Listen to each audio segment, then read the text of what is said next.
Feedback. Feedback. Hi, this is Theo Broughton. And I am Thabiti Mpinga. Inviting you to join us each Monday at 9 a.m. for Feedback, A positive image production by Hood Research. Encourage others to tune in each Monday on Comcast Detroit, Roku, Amazon Fire TV, watch WHPR TV Network anywhere. and take us along with you. Feedback. Feedback. Feedback. And help welcome. Take us along with you. Good morning. It is Dr. Martin Luther King Jr.'s birthday, and we celebrating the people. Feedback is on there. Yes, indeed, people. Quite a day. It's January the 15th, and it's cold outside.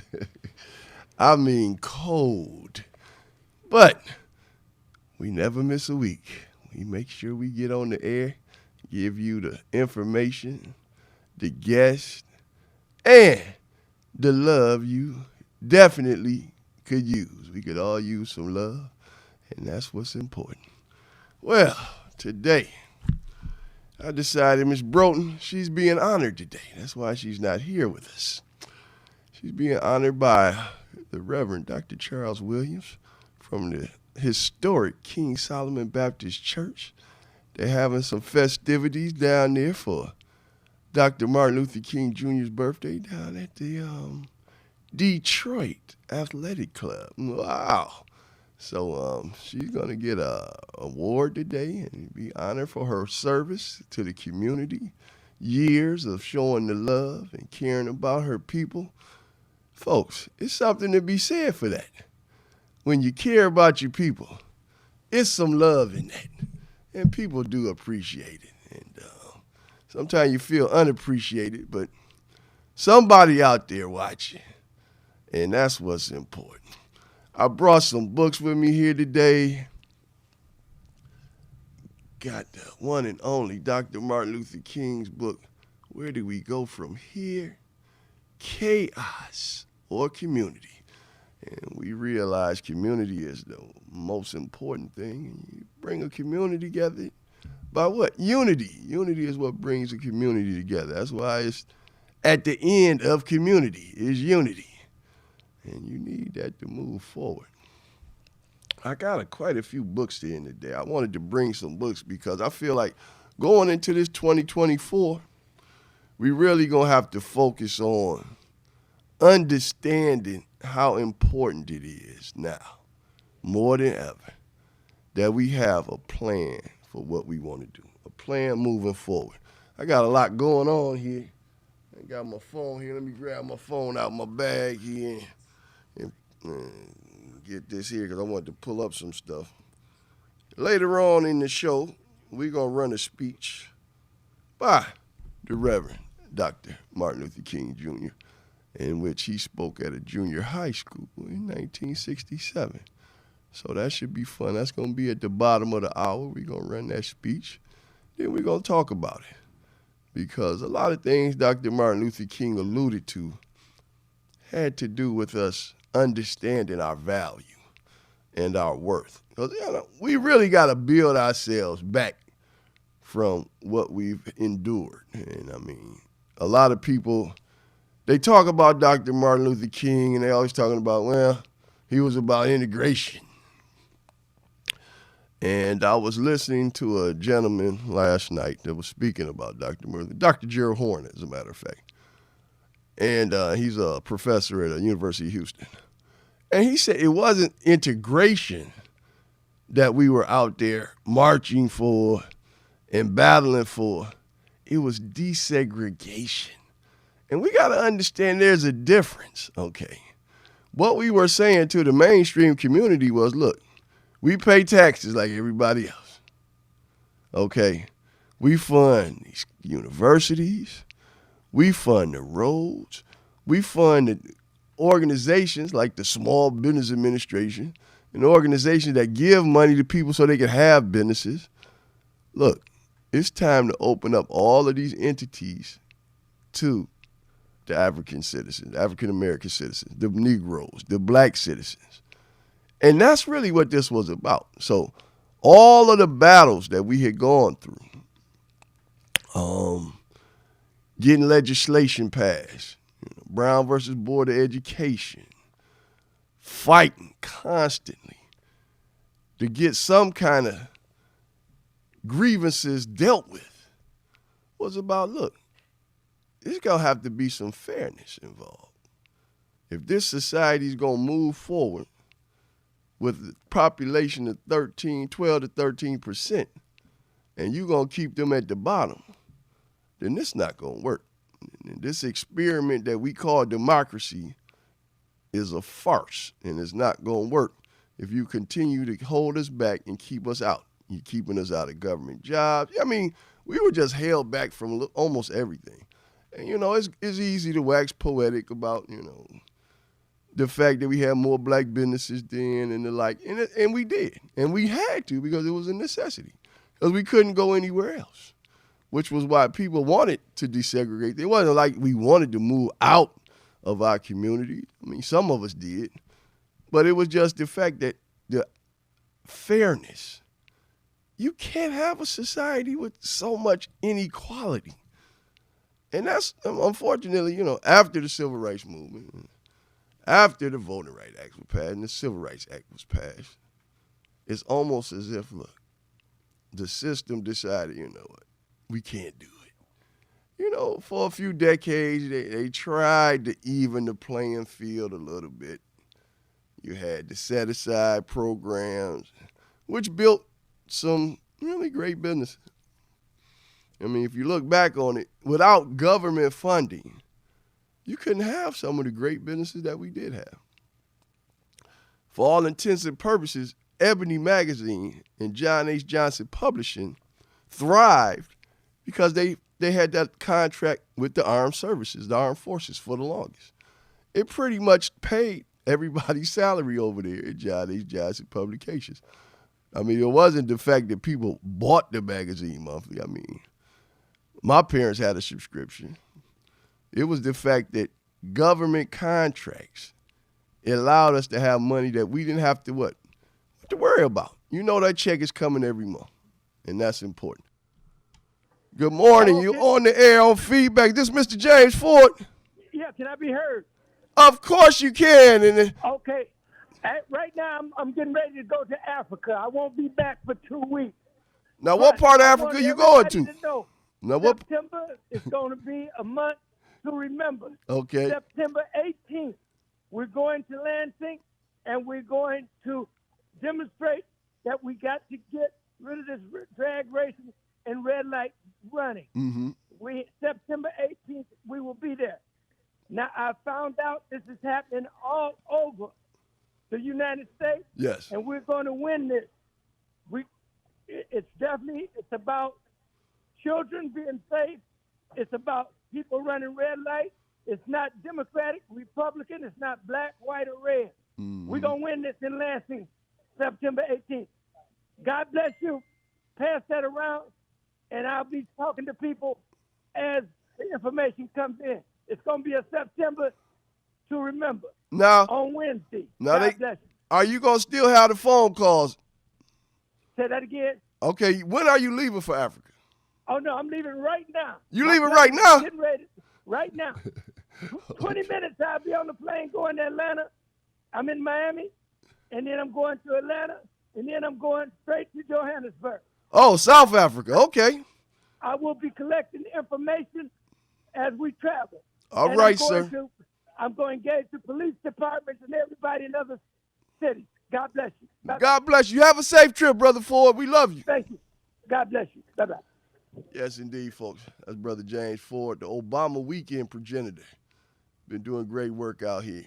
He used to be a baseball scout for the Detroit Tigers, as well as the San Diego Padres. So I'm telling you, a lot of our people have done a lot of great things, and then they come back and do what they can for the community. Detroit Red Lights. I have to make sure. I think it's DetroitRedLights.com is the email at gmail.com.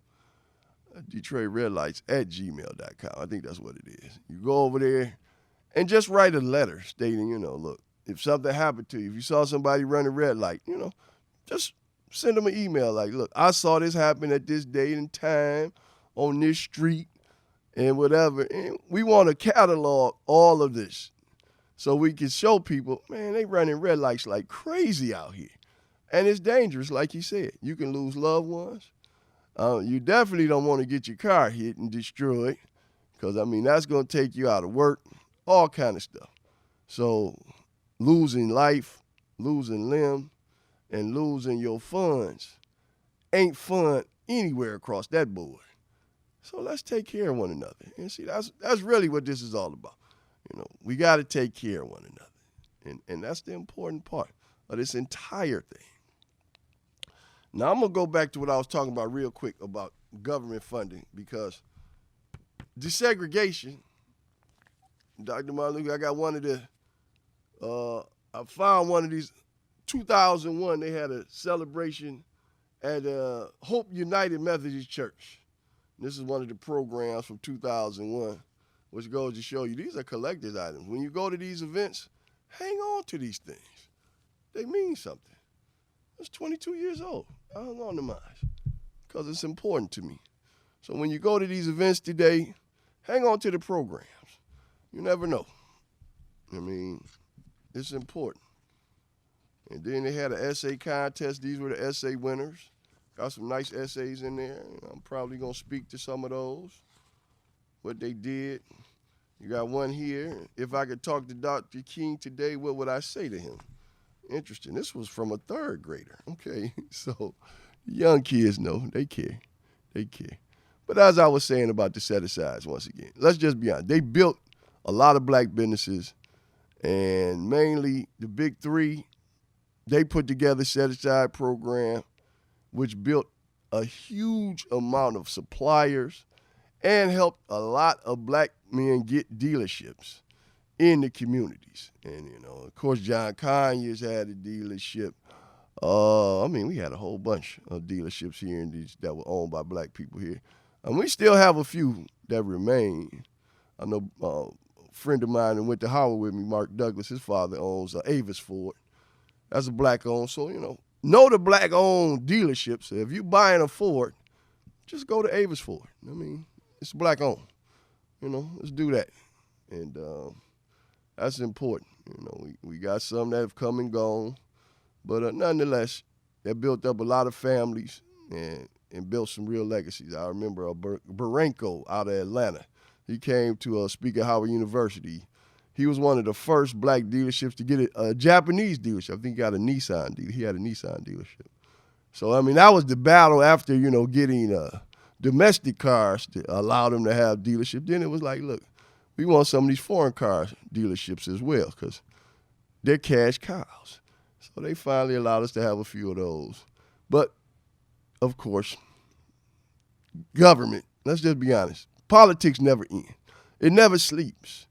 The Republicans battled and called it quotas and all this other foolishness under Reagan, and they pretty much gutted set-asides for black businesses. So, I mean, we kind of stumbled through the 90s trying to hang on, and now it's almost as if you don't really hear too much about the black businesses, you know, the suppliers and the dealerships, you know. And then you had the 2008 where, you know, it pretty much restructured the entire auto industry as far as so many dealerships had to close and the like. Oh, yeah, Porterfield Wilson. I know I was thinking about somebody else with the dealership, you know. That was like, wow, Porterfield Wilson. That was another one of the dealerships, black-owned, that was like historic here in Detroit.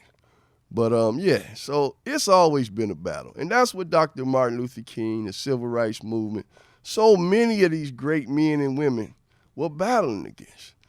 Equality and desegregation. It's like, look, I know you want to segregate it, but what kind of society you just go put, at that time, it was about 20 million of us, and it just pushed us all off in the corner.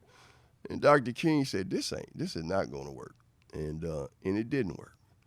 And we've come quite a long way. And I think we shouldn't make light of the fact that, you know, we've come a long way. I noticed that Dr. Martin Luther King getting a little pushback. You got a lot of young ladies out here that don't really know what it was like to battle these forces. And they go back and talk about he was messing around on his wife and all this old stuff. Look, first of all, nobody ever came forward and corroborated any of that stuff. They went out and made a movie, Selma. I don't know why they did this. Maybe the movie studio told them to do it. But then they had a scene where it seemed like Dr. Martin Luther King admitted to messing around on his wife, and Coretta Scott King was like, all right, I forgive you. Okay, really. And yes, nobody's perfect, and we know all of this. But look, Dr. Martin Luther King is our icon. Okay, we'll decide whether or not he's perfect or not. And we got to stop allowing forces to come in and change the narrative around our hero. That's why I love this Afromations book right here. These are the people that done had to battle and get things done. 366 days of American history. I know you don't want to believe we American and all. Yes, this is our country. We built it. And even though they give us a hard time, you can't deny it. Without a lot of our inventions, a lot of our vision, man, this country wouldn't even be what it is today. This book here, over 200 facts. Black business book. Brother Anthony Brogdon, he's a partner now with Hood Research. We're going to have him on once a month to speak about what's in the book, what he's doing. He's done a lot of things. He's got a great video called The Great Detroit about some of Detroit's finest hours.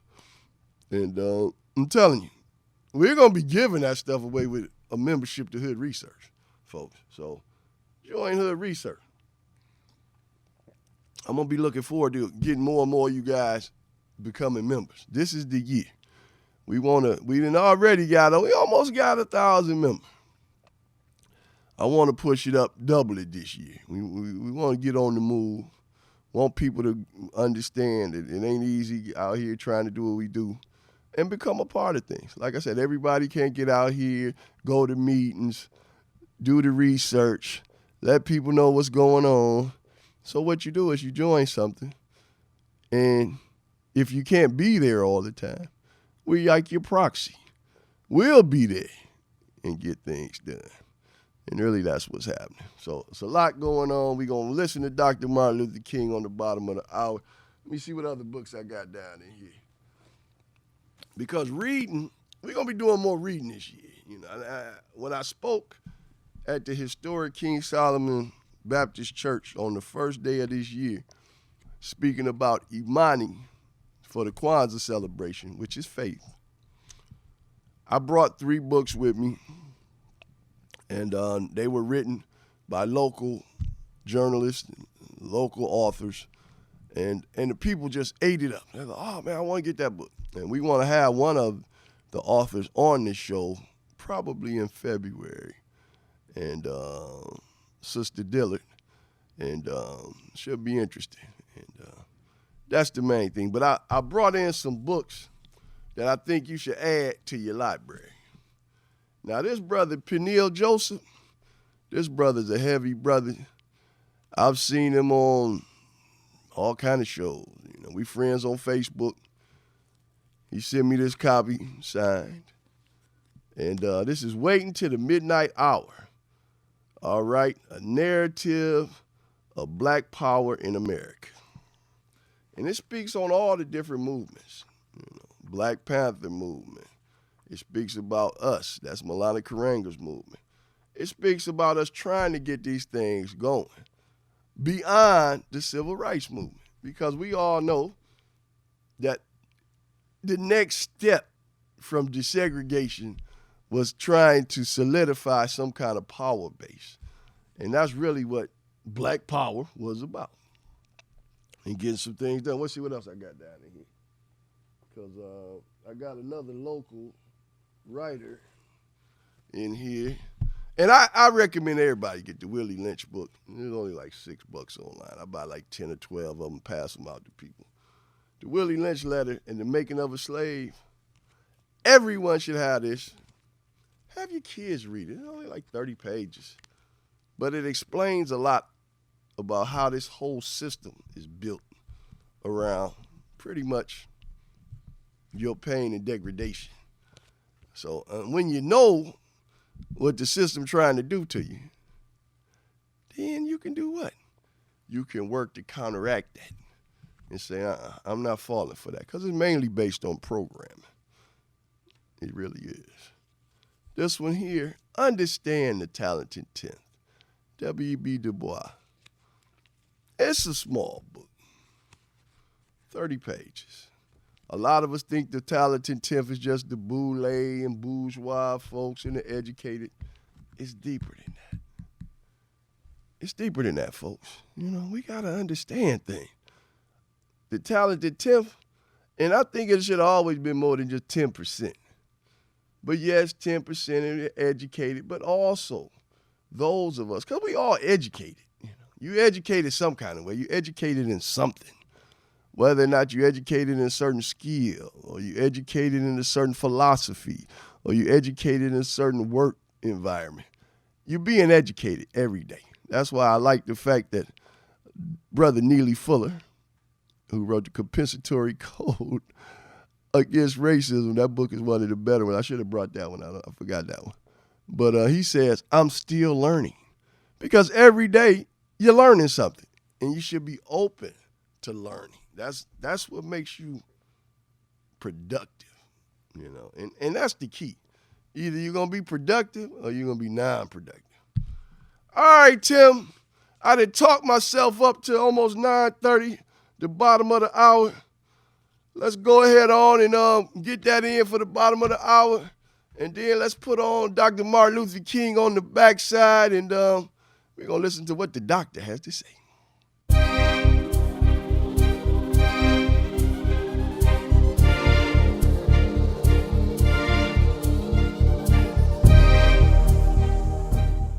I'm James Ford, founder of the Obama Weekend, and a partner of the Hood Research Team, composed of the knowledgeable Theo Broughton, the super analyst Henry, and the colorful Al Martin.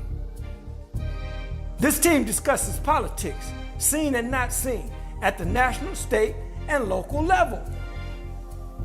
But to enhance the goals of this team, join or donate to Hood Research by visiting Twitter or Facebook, or visit hoodresearch.org, or call 248-234-2371. You can also join Hood Research on Phonecast every Saturday at 2 p.m. Eastern Standard Time by calling 978-990-5000, access code 338729. Thank you very much.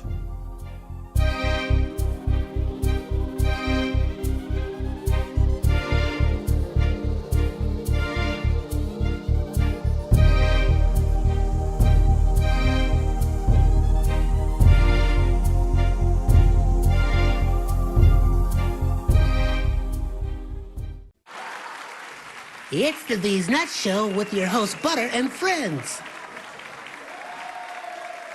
Butter here, magician escape artist, practicing for my show tonight. Come on in, have a seat.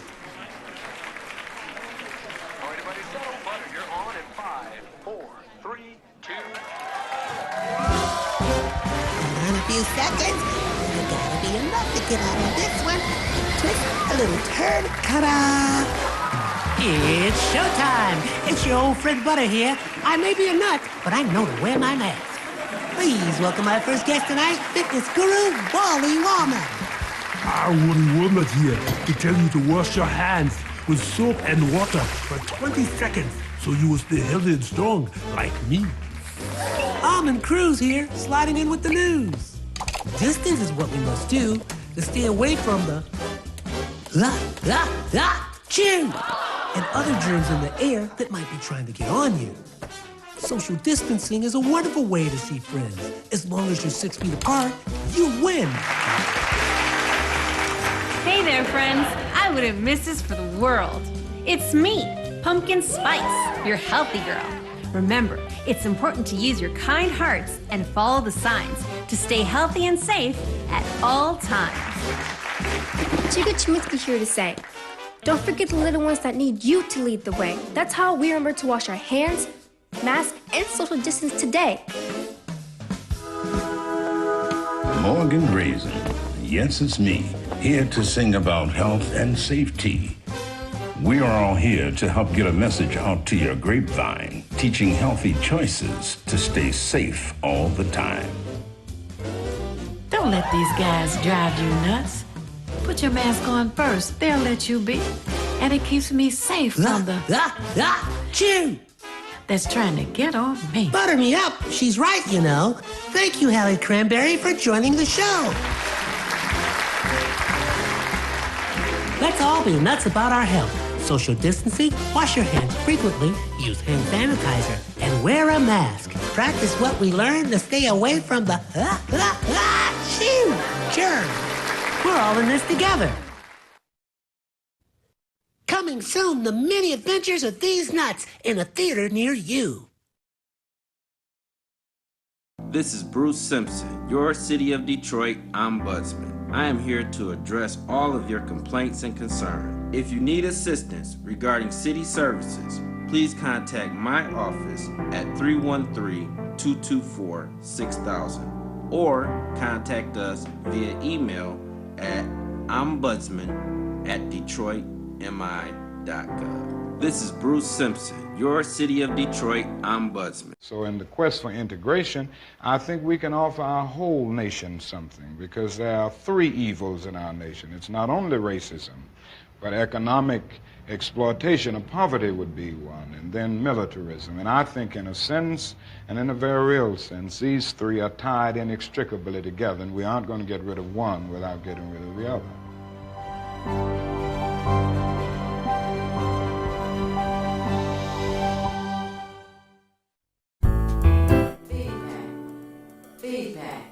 Feedback. Hi, this is Theo Broughton, And I am Thabiti Mpinga, inviting you to join us each Monday at 9 a.m. for Feedback. a positive image production by Hood Research. Encourage others to tune in each Monday on Comcast Detroit, Roku, Amazon Fire TV, watch WHPR TV Network anywhere. and take us along with you. Feedback. Yes, indeed, folks. Take us along with you. And as the Beatty would say, get your pen and paper out. Get a notebook.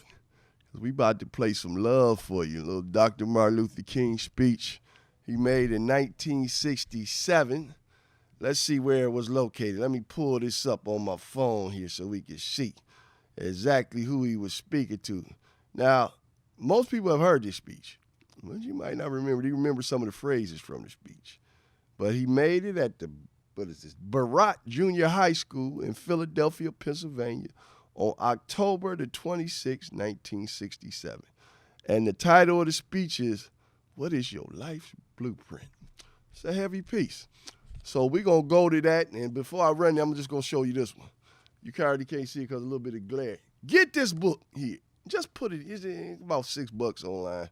Why We Can't Wait, with a afterword by the Reverend Jesse L. Jackson. And folks, we run out of time. We can't wait. It's important.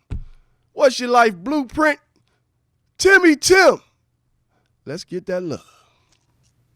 And help welcome our honored, distinguished guest, the Reverend Dr. Martin Luther King.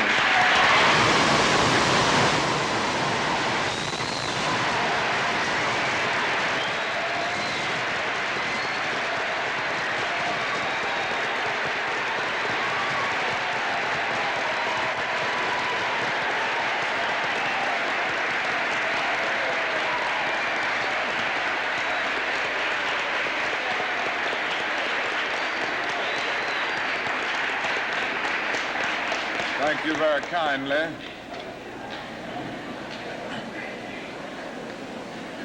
Principal Fornese, Mr. Williams, members of the faculty and members of the student body of Barrett Junior High School, ladies and gentlemen.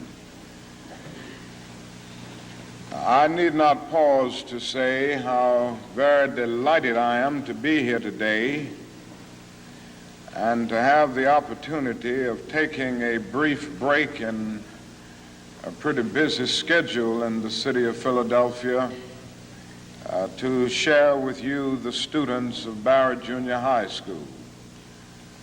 And I want to express my personal appreciation to the principal and the administration for inviting me and for giving me the opportunity to see this very fine and enthusiastic group of students here at Barrett. I guess I ought to start out with a commercial, and that is tonight we're going to have a great night in the city of Philadelphia at the Spectrum. Now, I know you've heard of that new impressive structure called the Spectrum. And I know you've heard of Harry Belafonte and Aretha Franklin and Nipsey Russell and Sidney Poitier and all of these other great and outstanding artists. Well, they're going to be here tonight at the Spectrum. And I hope that each of you will go home and tell your parents to be there tonight for this great Freedom Festival.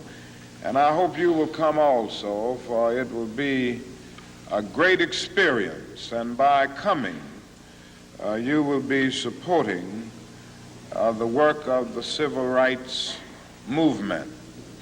Now that I've gotten the commercial out of the way, I'll move on and say some things that I want to say very briefly.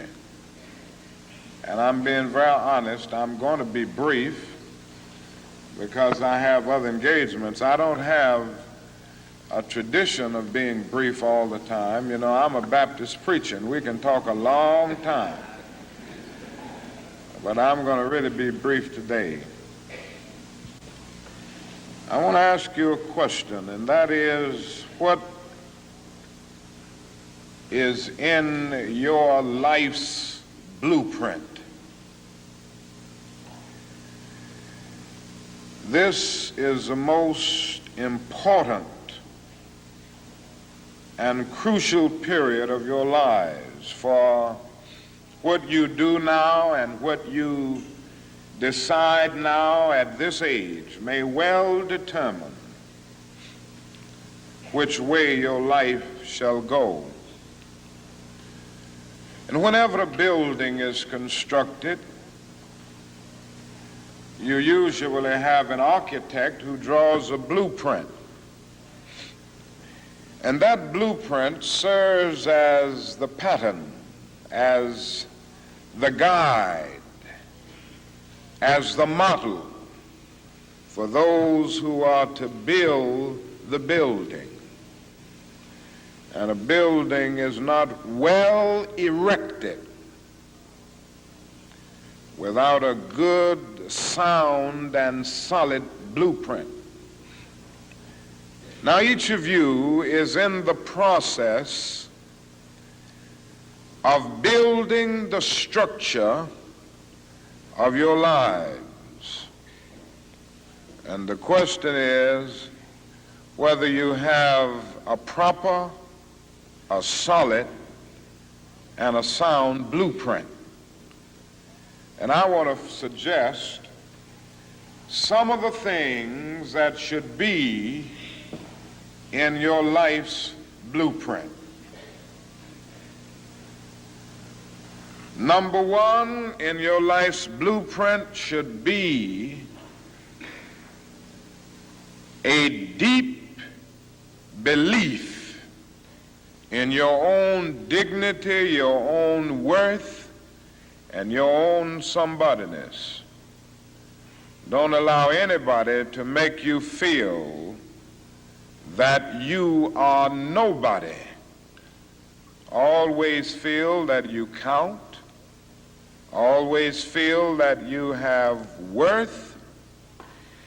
And always feel that your life has ultimate significance. Now that means that you should not be ashamed of your color. You know, it's very unfortunate that in so many instances our society has placed a stigma on the Negro's color. And you know, there are some Negroes who are ashamed of themselves. But don't be ashamed of your color. Don't be ashamed of your biological features. Somehow you must be able to say in your own lives and really believe it, I am black but beautiful. And believe it in your heart.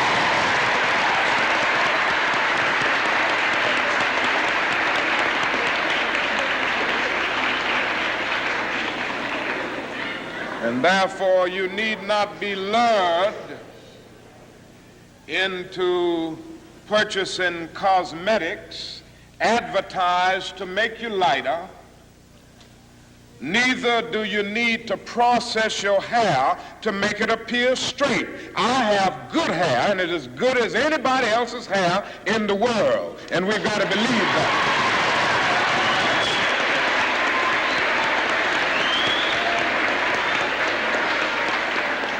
Now, in your life's blueprint, be sure that you have that a principle of somebodyness. Secondly,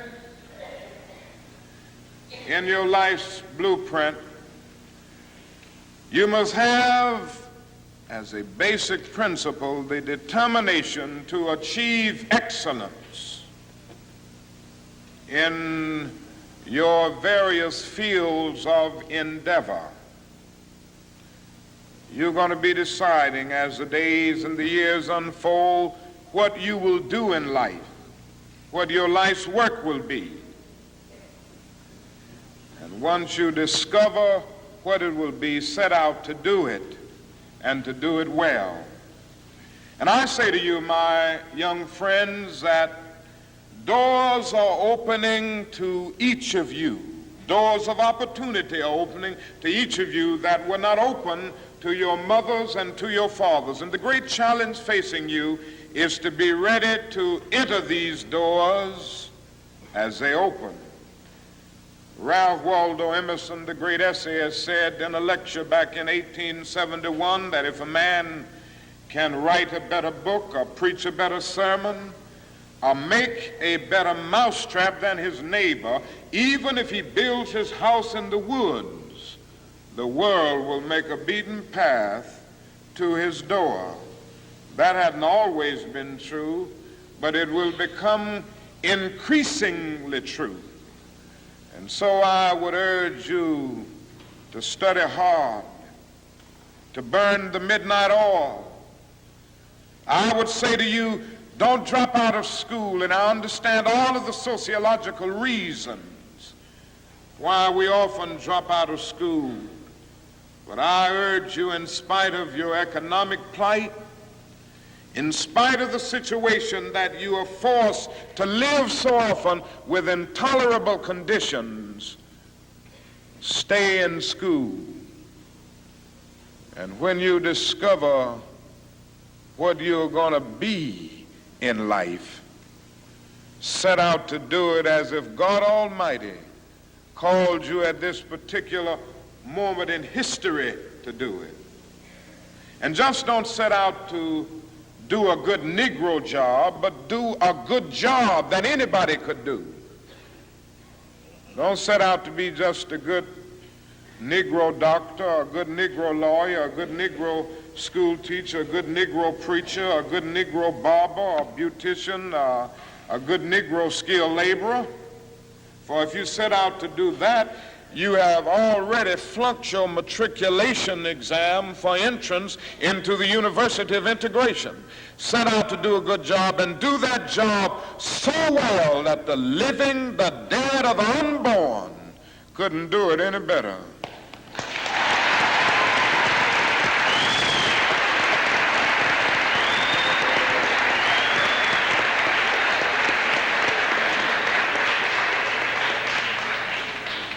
Falls your lot to be a street sweeper. Sweep streets like Michelangelo painted pictures. Sweep streets like Beethoven composed music. Sweep streets like Leontine Price sings before the Metropolitan Opera. And sweep streets like Shakespeare wrote poetry. Sweep streets so well that all the host of heaven and earth will have to pause and say, here lived a great street sweeper who swept his job well.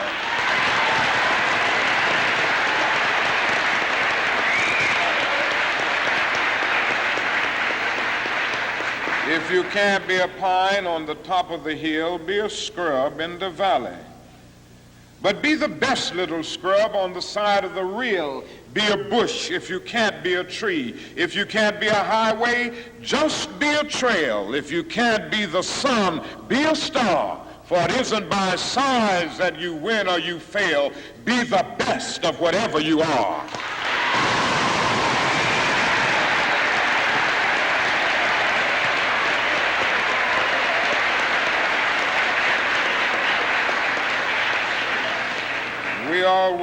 We already have some noble examples of black men and black women who demonstrated to us that human nature cannot be cataloged. They in their own lives have walked through long and desolate nights of oppression, and yet they've risen up and plunged against cloud-filled nights of affliction, new and blazing stars of inspiration. And so from an old slave cabin of Virginia's hills, Booker T. Washington rose up to be one of America's great leaders. He lit a torch in Alabama, and darkness fled in that setting. Yes, you should know this because it's in your own city. From a poverty-stricken area of Philadelphia, Pennsylvania, Marian Anderson rose up to be the world's greatest contralto, so that a Toscanini could say that a voice like this comes only once in a century.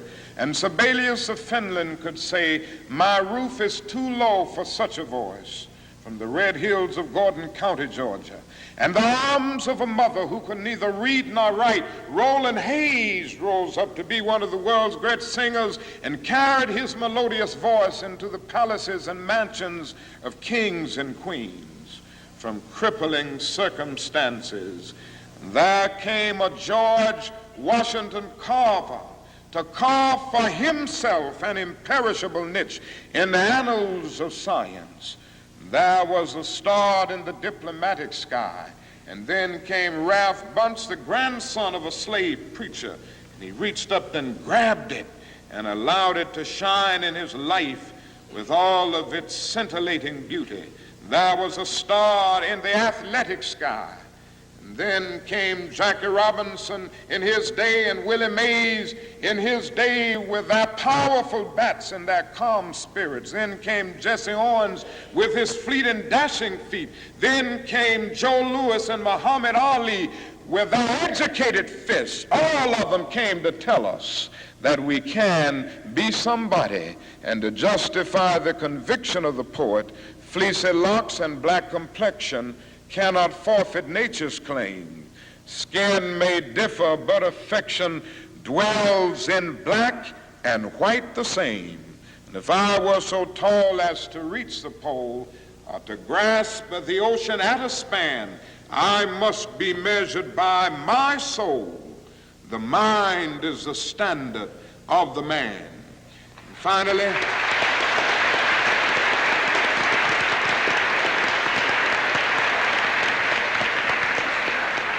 finally, in your life's blueprint must be a commitment to the eternal principles of beauty, love, and justice. Don't allow anybody to pull you so low as to make you hate them. Don't allow anybody to cause you to lose your self-respect to the point that you do not struggle for justice. However young you are, you have a responsibility to seek to make your nation a better nation in which to live. You have a responsibility to seek to make life better for everybody.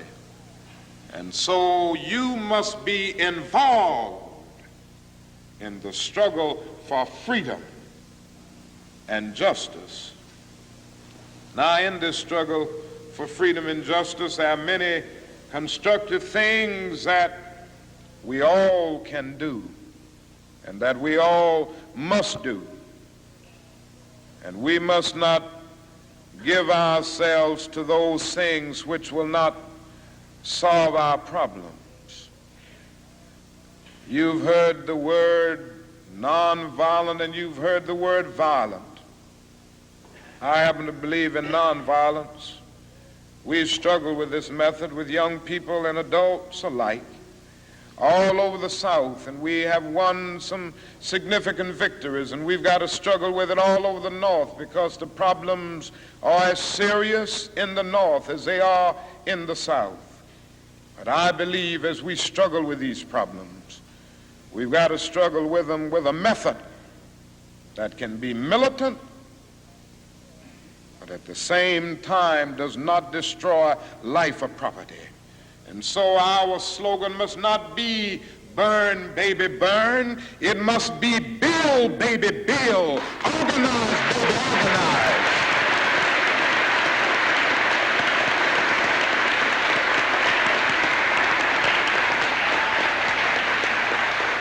Yes, our slogan must be learn, baby, learn, so that we can earn, baby, earn.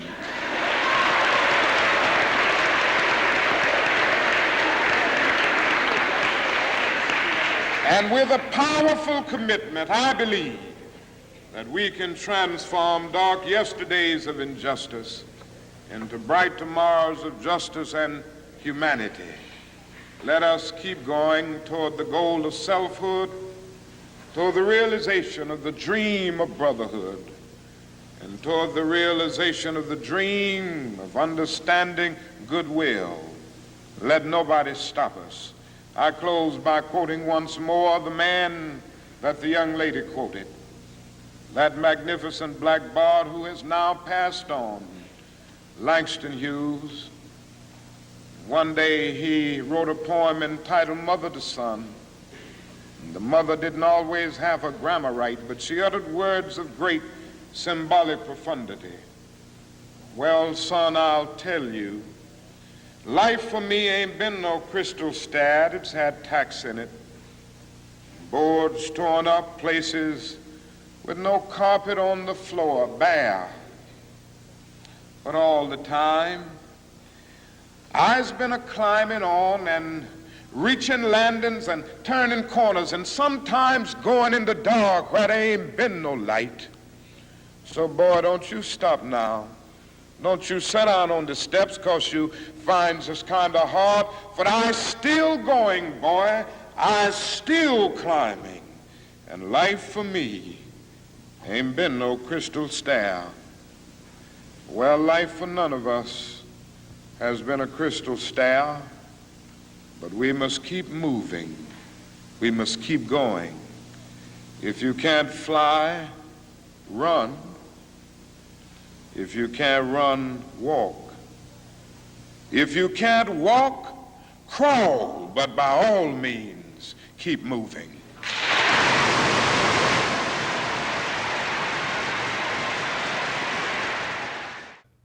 I'm glad I picked that one right there. Yes, indeed, folks. The mind is the measure of the man. What you think of, so shall you be. That's important. That's important. Dr. Martin Luther King, so eloquent and just putting it out there. He said, learn, baby, learn, so you can earn, baby, earn.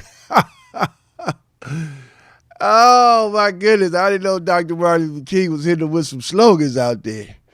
But, and I think that's important. We got to understand anybody can earn. Let's just be honest. You can do anything to make money. And people have done just about anything to make money. But something he said to me just stuck with me. Don't lose your dignity and get to the point where you have to hate yourself.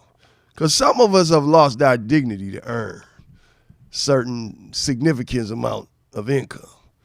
And that's what all of this foolishness on the social media right now is all about. People's dignity tied up in who they are and how much they didn't earn and how much publicity they didn't receive. And we know what it's like. We know people not going to just give you anything. They want to keep black folk at the bottom. So they want to degrade us and make us feel like we'll do anything for $1. Sometimes you got to say no to that type of stuff. Matter of fact, all the time say no to that. Just like, no, I'm not giving up my dignity and who I am. And not only that, my legacy and my family name. Just for what? Some pennies, some shillings. Man, I'll tell you, Dr. Martin Luther King, powerful brother. And that was the key, And, a lot of times we juxtapose him and Malcolm X. But both of them were trying to get to the same point. Was trying to get to justice. And he said that in his speech, You got to have dignity to battle for justice. You can't degrade yourself and then want justice. People look at you like, are you kidding me? They look at you like you're crazy. Folks, I love WHPR TV 33. Brother R.J. Watkins has done a great job with this station. We have the media. Be a part of this down here. Come on down. You got Brother Tim Smith, one of the better engineers in the business. He gets it done. He makes me look good. He makes these shows look good. So when you're watching them on Facebook or on TV, they look good, and that's important. And we're going to talk about these books I got out here. I'm going to read some stuff on the other side of this, the young kids with their essays, and we're going to have some fun going from 10 to 10:30, closing it down for Dr. Martin Luther King Jr.'s birthday celebrated 2024.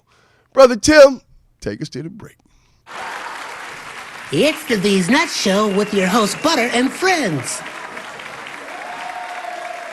Butter here, magician escape artist, practicing for my show tonight. Come on in, have a seat. All right, everybody settle. Butter, you're on in 5, 4, 3, 2. In a few seconds, you gotta be enough to get out of this one. Twist a little turn, ta-da! It's showtime. It's your old friend Butter here. I may be a nut, but I know to wear my mask. Please welcome my first guest tonight, fitness guru, Wally Wallman.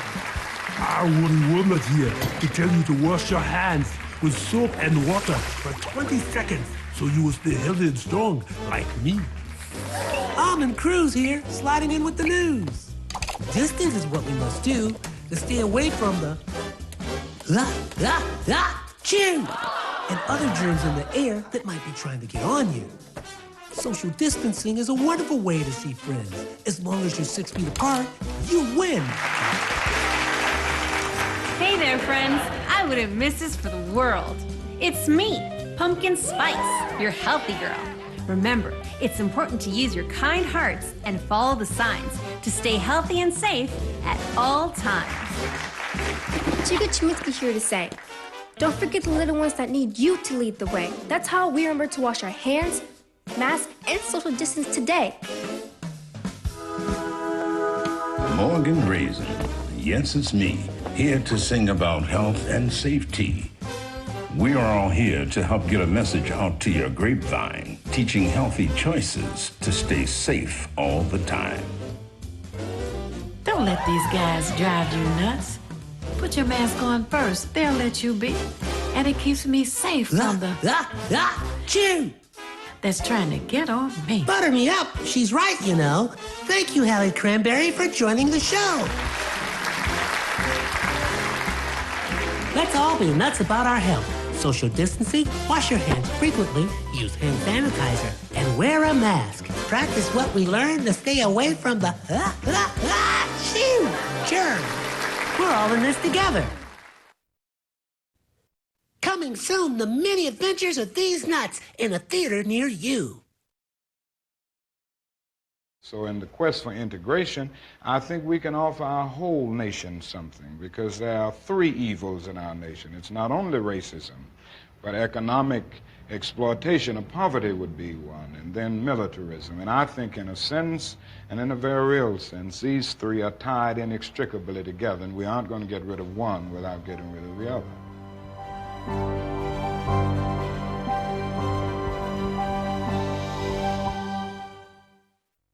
All we say to America is be true to what you said on paper.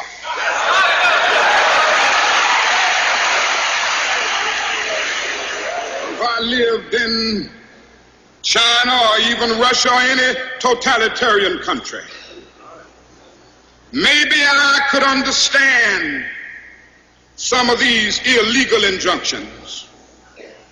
Maybe I could understand the denial of certain basic First Amendment privileges because they haven't committed themselves to that over there.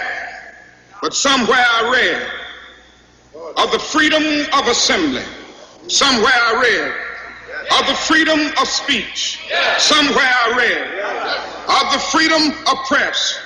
Somewhere I read that the greatness of America is the right to protest far right.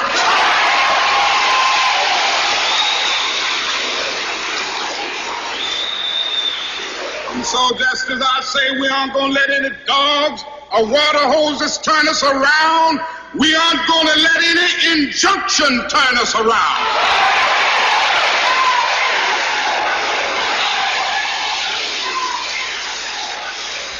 Well, I don't know what will happen now.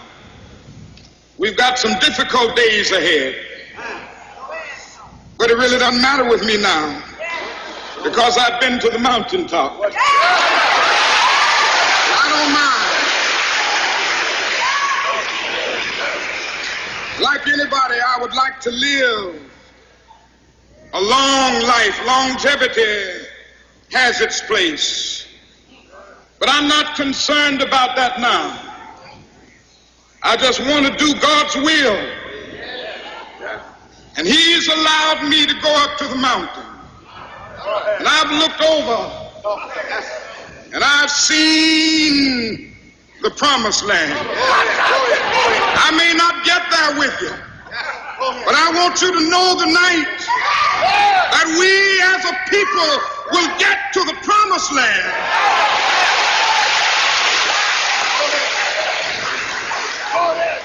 So I'm happy tonight. I'm not worried about anything. I'm not fearing any man. Mine eyes have seen the glory of the coming of the Lord. You're watching WHPS, Highland Park, Detroit.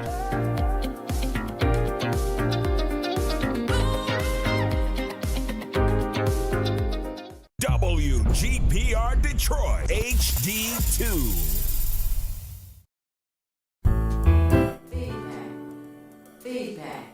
Feedback. Hi, this is Theo Broughton, And I am Thabiti Mpinga, inviting you to join us each Monday at 9 a.m. for Feedback.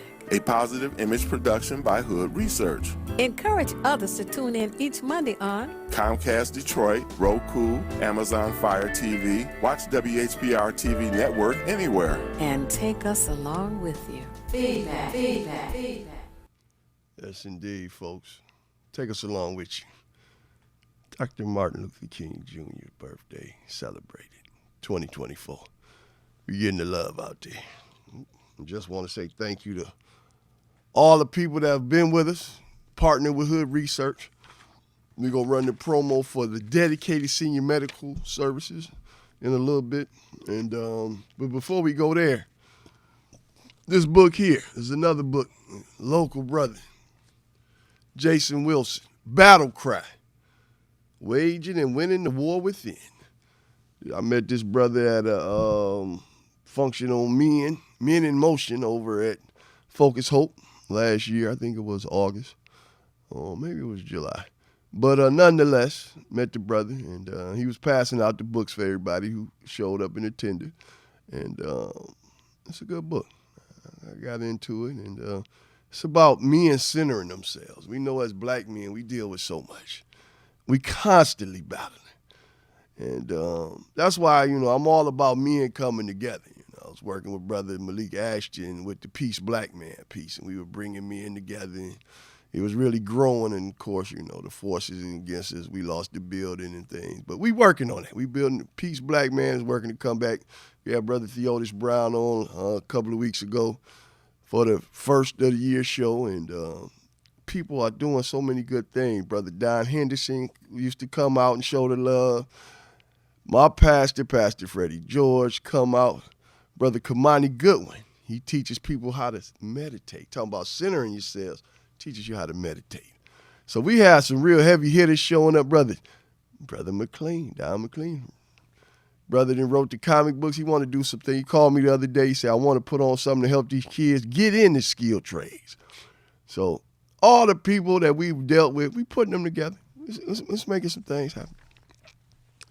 And I want to go through a few more of these books before I get to them young kids' essays. I got a couple of essays I want to read for you. Man, this brother here,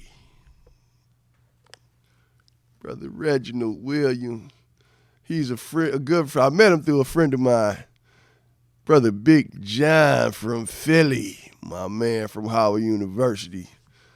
And he know who he is, you know. And he said, look, man, this Brother Reginald Williams, heavy. So we ended up meeting in D.C. I purchased quite a few of these books. I gave them out just about everybody. I purchased about 15 of them, gave them out. A Marginalized Voice. I'm going to do a phone interview with this brother this year. Devalue, dismiss, disenfranchise, and demonize. Talk about black men, folks. We've been marginalized. That's no good. You can't build up families being marginalized. That's why we need the sisters on our side. All this fighting and battling sisters. Come on, ladies. We all in this together. That's the battle. I mean, that's really what this is all about. And another brother that we done had down here, and he talks about, look, we got to get this right. And we got to get him back on so I can get him to sign this book. Once I get him to sign it, it's going to be somebody's gift out there for joining Hood Research. Brother Hill Harper wrote a book called The Conversation. How Black Men and Women Can Build Loving, Trusting Relationships. That's what this is about. Building this together. When you battling, you can't battle without your significant other on your side. You know, we are a team. Women and men, they both have roles to play. All of this, you know, battling about, hey, you know, we can do the same thing as you. No, that's not what we're talking about. Dr. Martin Luther King said, look, you in a battle for justice. You're not out here trying to truncate your experience from your man and say, well, we ain't got it as bad as y'all, so we're going to go on and do what we got to do as women. But you're black women, and you know, it's your blackness. That's what he was saying in his speech to some junior high school students, of all things, and letting them know, look, you got to love yourself. And you love yourself by loving your people. That's important. This sister Terry Williams wrote a book called Black Pain.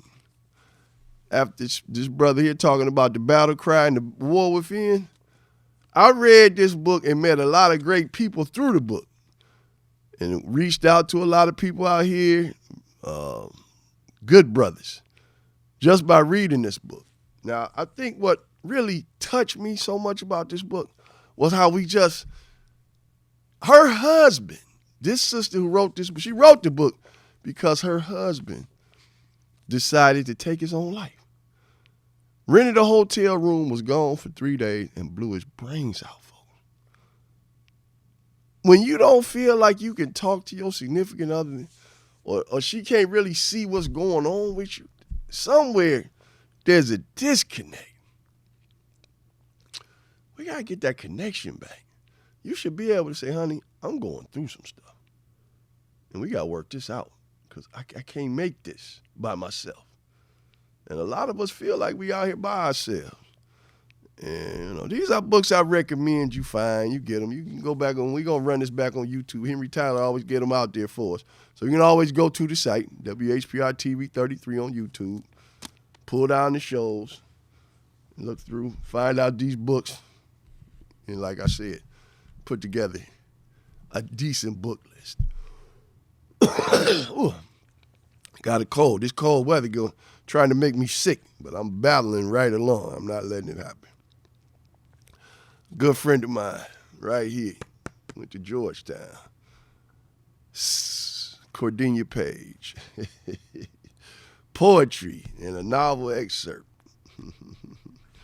This sister here, she about to write her own full-length book soon, and she sent me this. It's from a while ago, back from 2002 is when she wrote this book. And she said, Mark, what's the note here? I can never truly thank you, and you deserve always being supportive. I'm always supportive. Please accept this token of my appreciation. So, there's so many people I know. Sometimes you got to get your feelings out. That's what writing is about. Get things off your chest, what's going on in your mind. Reading and writing are therapeutic, And I think that's why people say, oh, black folks don't like books, they don't read. I don't believe that. I know a lot of people read. And I think it's imperative that we read now more than ever. Read and write, get stuff off our chest, make a journal, do whatever you got to do. Because it's so stressful out here. If you hold it all inside, you're going to get sick. So I take notes down here and there. And last night I was taking some notes down and responding to some stuff on Facebook. And let's see, they were talking about this movie, The Color Purple remake, and how it's not making as much money as they had expected. And, Oprah Winfrey a part of the thing. You had Taraji Henson and sister, what's the other sister name? Moreno. I forgot what sort of their stage name is. But you had these sisters, and I was thinking, because you get so ambitious, you want to be seen. Hollywood is about being seen and putting your whole face out there. That's what being a star is about, It's the ambition, You want everybody to know you, to know you're a success, to know your name, And I just wrote down, I responded to the post and said, the spirit of ambition destroys clear, conscientious thinking. Let's think about that. When you want something so bad, you don't really center yourself. You're just like, I want to be a star. I'll do whatever it takes. And that's what Dr. Martin Luther King was saying in that speech to them young kids. Don't let it go too far where you lose your dignity. And we all know that Color Purple movie was controversial when it came out back in the late 80s. And, remaking it. People weren't so fond of her remaking this movie. You make it into a musical, and it's almost like you mocking not just the men, but the women as well. And I say this, let us replace the ambitious spirit with the spirit of harmony. We need to understand our actions affect the way not only we are seen, but our race is seen. We move as one, whether we want to believe it or not. We always talking about we not a monolith. Black folks, we not a monolith. We all different. Ain't no race a monolith, but all races are perceived monolithically. Let's just be honest about this. Each race, we got a way we see them. So when they move, they do move as one. And we got to learn. Ain't nothing wrong with being no monolith. A monolith is something that's hard to battle. You battling a monolith, you in for a fight. And hey, that's for real. I didn't touch somebody out there. We got a caller. Let's see what we got. It calling in feedback this morning on Dr. Martin Luther King Jr. birthday celebrated. Good morning, your feedback with Mark Cummings hosting. Who are we speaking with? Yes, this is Sister Henry. Good morning to you too. How you doing, Sister Henry? How are we feeling this morning? Did you get to watch the speech of Dr. Martin Luther King? Yes, in fact, I was able to march with Dr. Martin Luther King. Well, all right, well, talk to us. What was that like? Well, it was very interesting because of, number one, my age. I was in the early elementary school, but my mother made sure that all of us, my sisters and I, walked and marched with him Okay. in support of what he stood for. And as a result, I am calling this morning because I'm asking and looking at what's going on in Gaza and the extermination of Palestinian people for over 75 years. Mm-hmm. What do you think Martin Luther King would say to the world about the extermination of these people and the removal of them from their land? Well, let's just be honest, sister. All struggles do what? They usually go back and use Martin Luther King's speeches. They use his essay. They use some of the things he said all the time. Even some of these folks that look to what? Subjugate us. You got these conservative folks, out here using a lot of Dr. Martin Luther King and turning them around against them. Yeah. So we know that injustice, what? What was one of his favorite lines? Injustice anywhere is a threat to justice everywhere. Thank you. And that's it right there. Right. I mean, let's just be real. He was talking to junior high school students there. Mm-hmm. And he was pretty much telling them, keep your dignity so you can battle for justice. You can't battle for justice once you done sold your soul. Yes. And that's what we here to. We out here battling for our dignity. And we've been doing it as long as we've been here. And really the dignity of this country. Because this is an indignant country. That's why people are always fighting and cursing and clowning and white people like, I don't want to be bothered with black. We dealing with the same issues today that we were dealing with then. What is that saying? It's saying we sick. We sick people. And this system this system of racism is a sick system. But things are breaking down.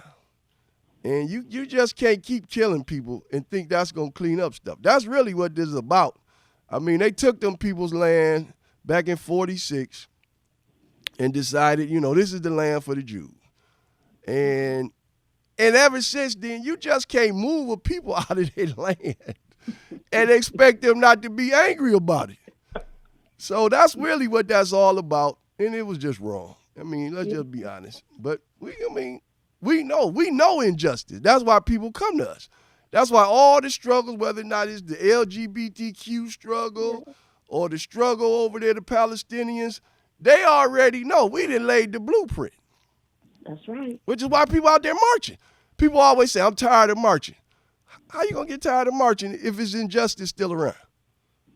Everybody else marching, they not tired of marching. Because they know. But sister, I'm so glad you called to check in this day. Did you want to say anything out there to anybody else just for this holiday of Martin Luther King Jr. birthday? Well, I would like to thank South African government for bringing this issue before the world court. Mm-hmm. And I do hear that Brother Ford is on his way to South Africa. Yep. So I'm pretty sure that he, too, will recognize that South Africa is standing up for justice. Yes, indeed. Yes, indeed. And on that note, are you a member of Hood Research? That I am. Well, that's perfect because, I'm going to write your number down and lock it in, give you a call after the show. I'm going to have a gift for you. And, Your presence and all that Hood Research does is a gift. I'm going to make sure you get one of these books on this table here. We need all the help we can, and Hood Research is out there in front, and it stands and speaks loudly. I love it. I love it. That's a testimony right there, folks, from a Hood Research member. Doing great work. Well, sister, I'm glad you called. I just want to thank you again. And Miss Theo Broden thanks you. Of course.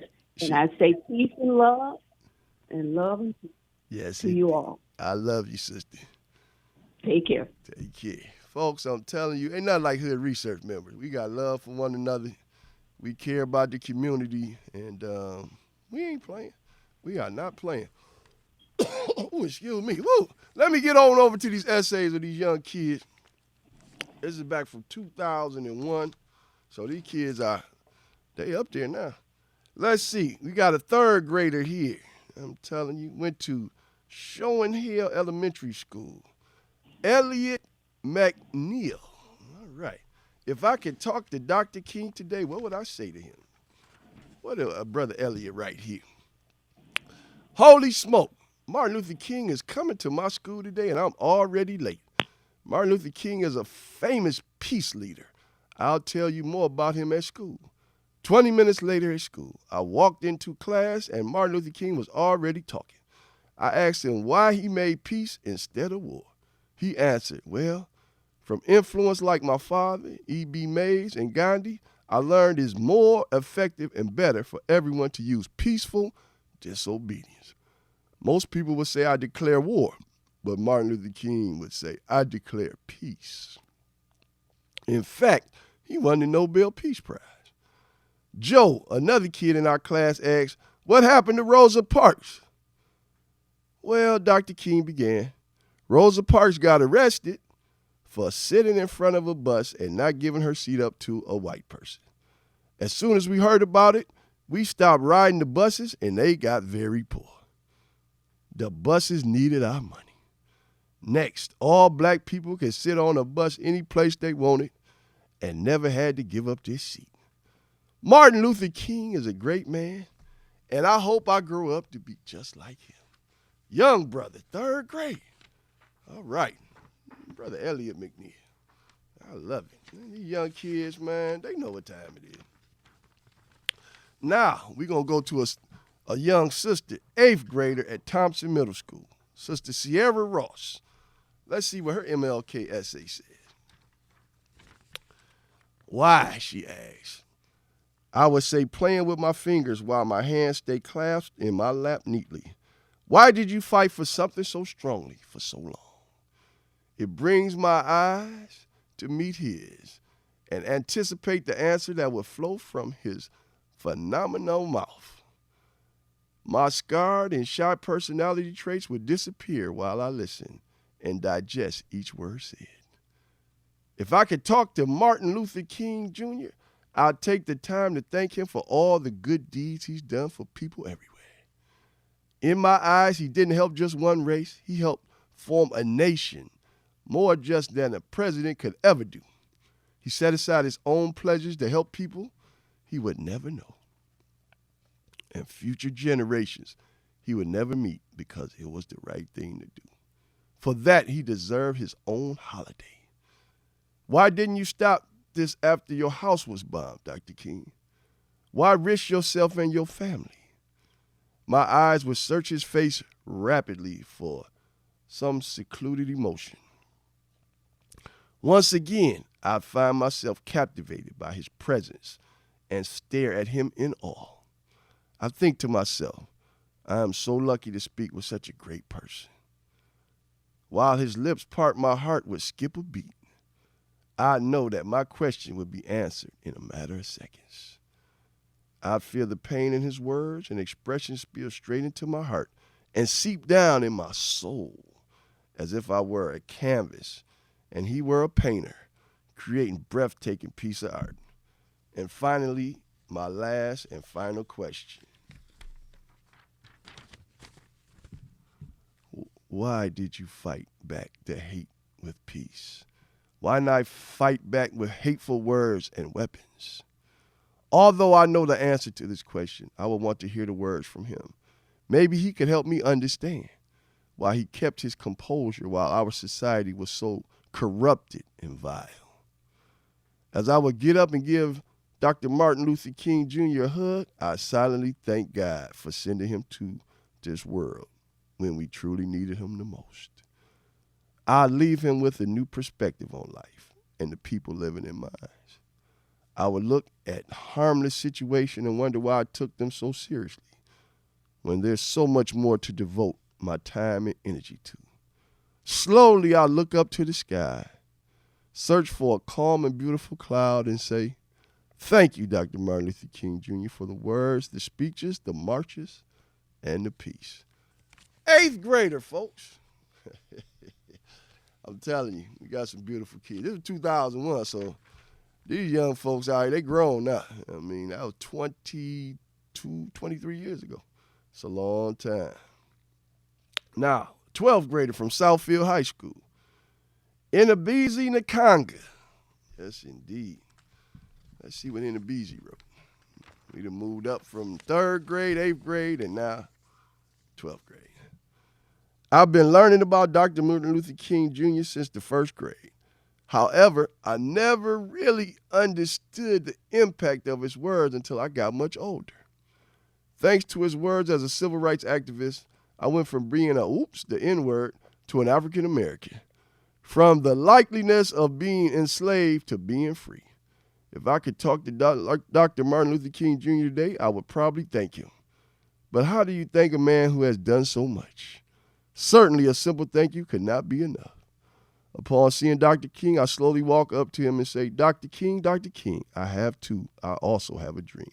I have a dream that I will use the opportunities that you set aside for me wisely.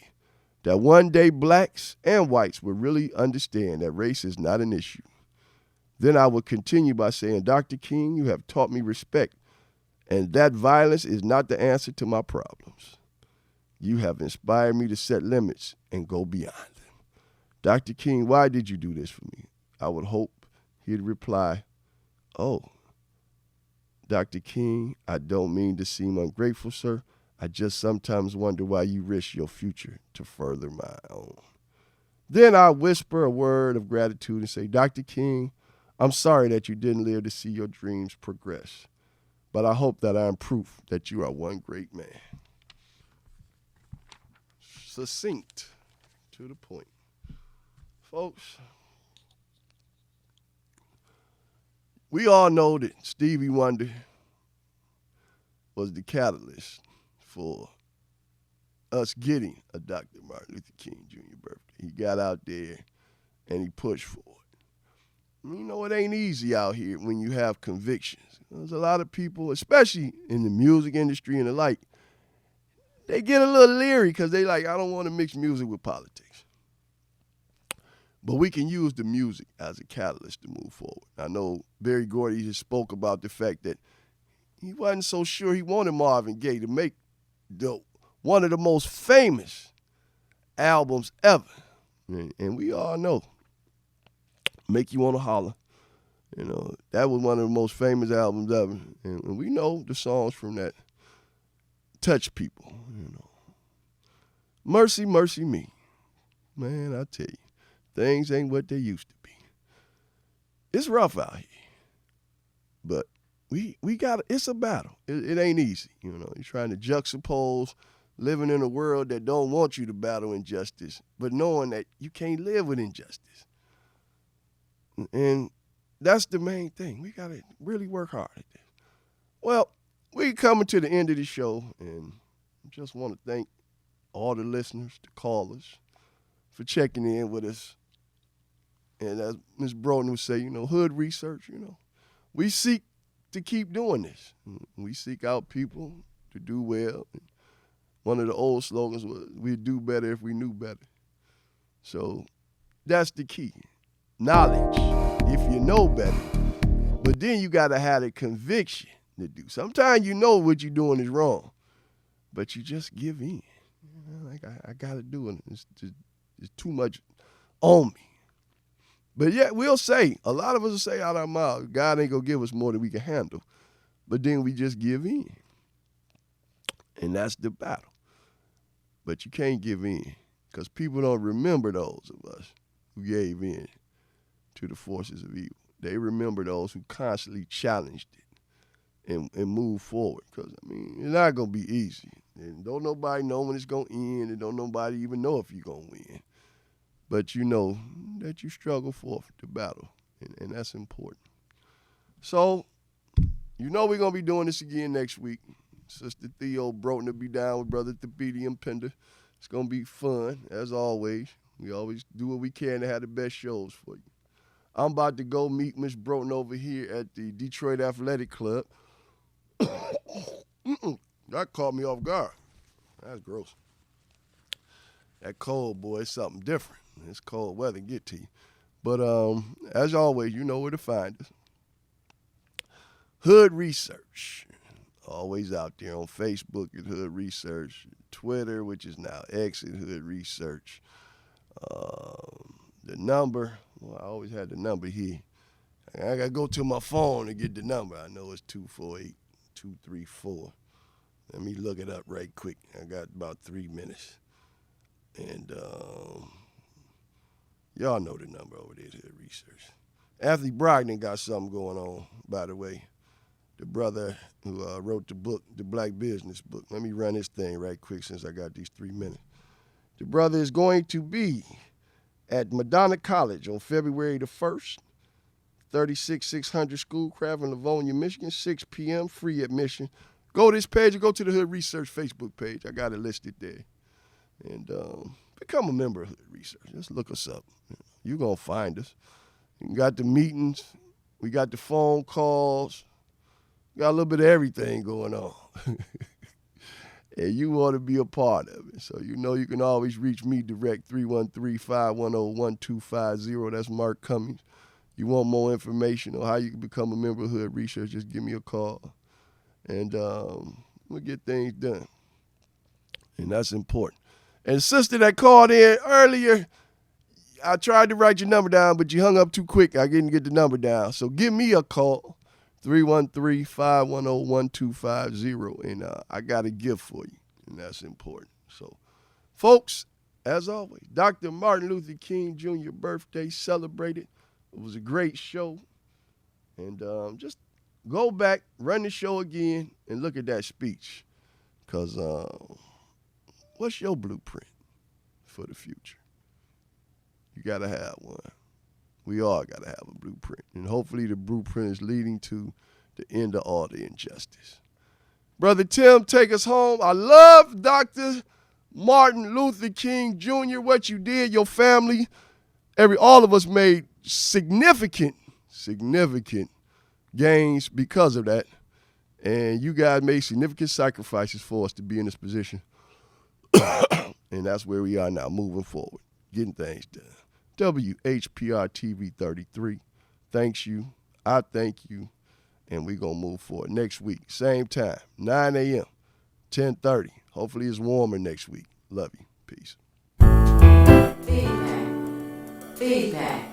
Feedback. Hi, this is Theo Broughton. And I am Thabiti Mpinga. Inviting you to join us each Monday at 9 a.m. for Feedback. A positive image production by Hood Research. Encourage others to tune in each Monday on Comcast Detroit, Roku, Amazon Fire TV. Watch WHPR TV Network anywhere. And take us along with you. Feedback.